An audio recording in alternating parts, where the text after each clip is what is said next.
What is up, guys? Welcome back to another video. My name is Nash, and today we're going to be talking about investment banking. So a lot of people are quitting investment banking if you've not seen a lot of the YouTube videos, and these are usually younger people that have been working there for a year, 2 years, maybe 3 years. So it's not really people that have worked there for decades, right? It's people that just started, which is usually people that just graduated from college.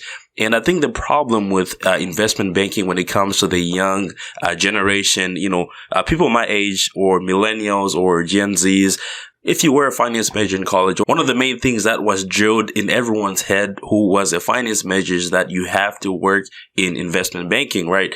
Because it is a glorified finance position, which you have to get into, and you're going to be making a lot of money. You're going to have so much respect. You're going to, it's just this glorified position that everyone wants to work in, right?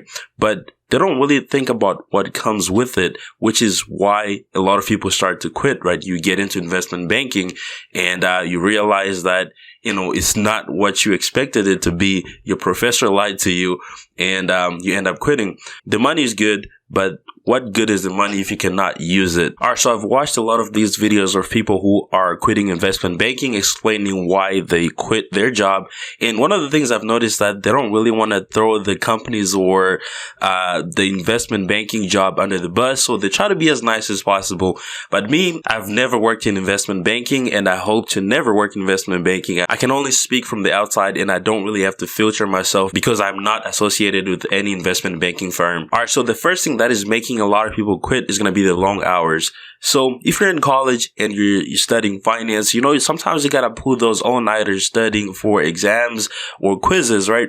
And you graduate, you go into investment banking, you're still doing the same thing. So you're going to be working 15 hours in a day, 16, 17 hours in a day, which is not normal. It's fine if you're doing it maybe once every 2 weeks or once every month. You got to finish a project. There's a hard deadline on the project. Might as well stay up all night. Some of these situations, you're going to be working till about, 2 a.m. in the morning, and you have to be at the office at 9 a.m. in the morning, and you're doing the same thing the next day and the next day and the next day, and you have the weekend off, and sometimes you have to work the weekends. So those long hours might be exciting at first because you're getting paid, you see the money coming in, and you feel like you're doing really important work. But give it 2 months, 3 months, 4 months, a year, 2 years of doing the same thing every day or almost every day, and you're going to get tired of that. It's going to start affecting your health and relationships. So the next thing is going to be the actual work that you're doing. I guess based on the movies that we watch, based on how our professors in college describe investment banking, based on how other people describe it, it sounds like super exciting work where, it just sounds really exciting, but the work is essentially PowerPoint and Microsoft Excel. And imagine doing that over and over again, even though there's so many things you can do in Microsoft Excel. I'm a huge fan of Microsoft Excel. But if you got into investment banking and thinking that you're going to be negotiating things, how you see it in the movies, it's not going to be like that. It's going to be you behind the desk with your computer and maybe notes and maybe a couple calls with the team. So I feel like a lot of people go into investment banking expecting something more than working in Microsoft Excel and PowerPoint. And it's always a surprise when they get into investment banking. And the next one is going to be lack of respect. So this is something that I've heard from multiple people. So this is essentially how everything works if you're working in finance. So if you just started working in finance and you're just an analyst and your job is to do all the work, your job is to make your boss look great, your director, your supervisor, your job is to make them look great, and you never get the credit. So, but if you're working in investment banking, you're working long hours, right? You're working, pulling all-nighters, creating these reports, analysis, creating these PowerPoints, these presentations.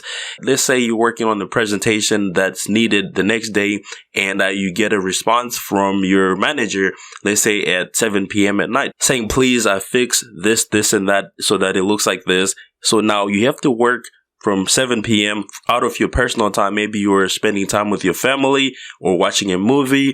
You have to drop that and go to the office or get on your computer and get started with that because it's needed the next day. So that is one of the things that is related to the lack of respect. And the next thing is going to be loneliness. So that comes with any finance job that's related to analysis, right? If you're a financial analyst, if you are an investment banking analyst, you're going to be working a lot with data, right? And when you're doing doing a lot of analysis, you don't need to be talking to people.